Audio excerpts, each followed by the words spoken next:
એક વખતે ગામ બગડથી બગીબા વગેરે સૌ બાઈઓ વેલડાઓ જોડીને ગઢપુર પધાર્યા હતા. દરબારગઢમાં આવીને લાડુબા, જીવુબા તેમજ સૌ સાંખ્યોગી બાઈઓને હેતે કરીને મળ્યા. જ્યારે શ્રીહરિના દર્શન કરવા ગયા ત્યારે શ્રીહરિ કુણી કુણી લૂણીની ભાજી પોતાના હાથમાં લઈને જમતા હતા. એ મનુષ્ય ચરિત્ર જોઈને એમને શ્રીહરિના વિશે પરિપૂર્ણ નિષ્ઠા થઈ નહીં. બગીબા તુરત જ પરત પોતાને ગામ બગડ જવા રવાના થયા. સદગુરુ મુક્તાનંદ સ્વામી પણ શ્રીહરિની આજ્ઞાએ પોતાના મંડળ સાથે રાણપુર તાલુકાઓના ગામડાઓ ફરતા ફરતા ખસ અને બગડ ગામે જસા ખાચરના દરબારગઢમાં પધાર્યા. ગામધણી દરબાર જસા ખાચર કોઈ પૂર્વજન્મના મુમુક્ષુ હતા. એમને આ પવિત્ર સ્ત્રી ધનના ત્યાગી સાધુઓ જોઈને મનમાં બહુ ગુણભાવ થયો કે ભાંગ ગાંજા ફૂંકતા ને ધર્મના નામે પ્રજાને લૂંટતા બાવાઓ તો ઘણાય જોયા, પરંતુ આ પ્રગલ્ભ મૂર્તિઓ કોઈ અલગ જાતના છે. એમ અતિ મહિમા વિચારીને મુક્તાનંદ સ્વામીને પોતાના ઘરે જ રોક્યા. દરબારગઢમાં જ સ્વામીને કથા કરવાનું કહ્યું એટલે સ્વામીએ રામાયણની ચોપાઈઓ ગાઈને મોક્ષમૂલક ઘણી ઘણી વાતો કરી.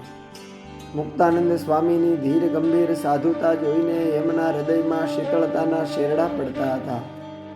પોતે શ્રીહરિનો એમના પાસે પરિપૂર્ણ નિશ્ચય કરીને સત્સંગી થયા અને વર્તમાન ધરાવ્યા. મુક્તાનંદ સ્વામી ગઢપુર જવા નીકળ્યા એટલે જસા ખાચર કહે કે સ્વામી, મારે તમારી સાથે ગઢપુર શ્રીહરિના દર્શન કરવા આવવું છે. ત્યારે એમને સાથે લઈને મુક્તાનંદ સ્વામી ગઢપુર આવ્યા. દરબારગઢમાં દરબાર જસા ખાચરને શ્રીહરિની એ માધુરી મૂર્તના દર્શન થતાં જ હૈયામાં હા પડી ગઈ ને પોતે દંડની માફક પડી ગયા. શ્રીહરિએ એમને હાથે હાથ મેલ્યા અને વર દેતા બોલ્યા કે દરબાર, તમને મુક્તાનંદ સ્વામી હારે અતિ હેત છે અને એમના વતી તમે અમારા સ્વરૂપને પરિપૂર્ણપણે જાણ્યું છે, એટલે અમે રાજી થઈને વર આપીએ છીએ કે જાઓ, અમે તમને અક્ષરધામમાં કાયમ મુક્તાનંદ સ્વામીની સાથે રાખીશું. એમ કહીને અતિ રાજી થયા. એ સમયે જસા ખાચરે શ્રીહરિને ચરણે પડીને અતિ દીન ભાવે સ્તુતિ કરી. શ્રીહરિને વિનંતી કરી કે અમારે ગામ બગડ પધારો. શ્રીહરિ બોલ્યા કે દરબાર, તમે તમારે ઘરે જાઓ, અમે હાલ તો વડતાલ જઈએ છીએ, પરંતુ વળતા રસ્તે અમે તમારા ઘરે ચોક્કસ આવીશું. એમ કહીને શ્રીહરિએ અતિ રાજી થઈને પોતાના કંઠમાં પહેરેલા 2000 ગલના હાર કાઢીને જસા ખાચરને પ્રસાદી આપી. શ્રીહરિ વડતાલથી પરત આવતી વખતે સૌ સંતો ભક્તો સાથે બગડ ગામે ગયા અને જસા ખાચરના દરબારગઢમાં ઉતારો કર્યો. જસા ખાચર અને બગીબા એ સૌની સરભરા કરી ને સૌને રોક્યા. શ્રીહરિને સૌ સંતો ભક્તોને વિવિધ પકવાનોના થાળ બનાવીને જમાડ્યા. વળતે દિવસે શ્રીહરિ ચાલતા થયા. એ વેળાએ નાજા જોગિયા માણકી ઘોડીને તૈયાર કરીને દરબારગઢના ફળિયામાં લાવ્યા. શ્રીહરિ અસવાર થયા. જેવી માણકી ઘોડી ચાલતી થઈ એ બરાબર એ ફળિયામાં ઝારની ખાણ હતી. એમાં ઘોડી ઉતરી ગઈ. શ્રીહરિ અને માણકી વળી બહાર નીકળ્યા અને સાબદા થઈને ચાલ્યા. જસા ખાચર સત્સંગી થતાં ગામમાં પણ ઘણાય સત્સંગી થયા અને સૌ વારાફરતી ગઢપુર આવીને શ્રીહરિ તથા સંતો ભક્તોના દર્શન પામીને ધન્ય થયા.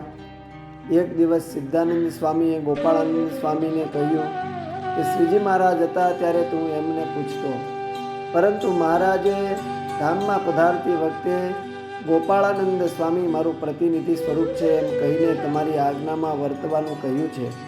તેથી મારે પૂછવું છે કે શ્રીજી મહારાજ કેવી ઉપાય કરીને તત્કાળ પ્રસન્ન થાય. મંદિરની સેવા કરનાર ઉપર મહારાજ અતિ રાજી થતા. સત્સંગી જીવનમાં કહ્યું છે કે પ્રતિષ્ઠાયા સાર્વભૌમમ સદ્મના ભુવનત્રયમ પૂજાદિના બ્રહ્મલોકમ ત્રિભિસ્તત્સામ્ય માન્યુયાત.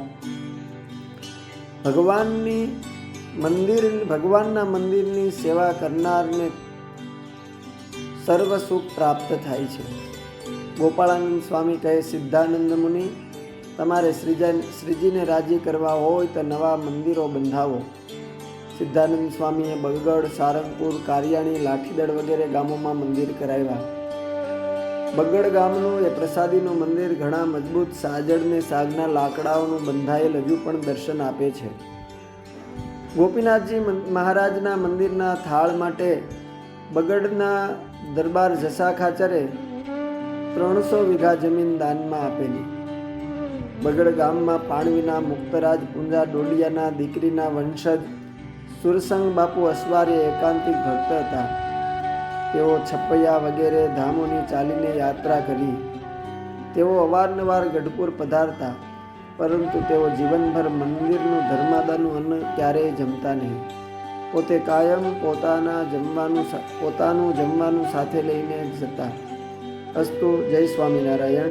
શ્રી સ્વામિનારાયણ ભગવાનના અલૌકિક અને દિવ્ય ચરિત્રોમાંથી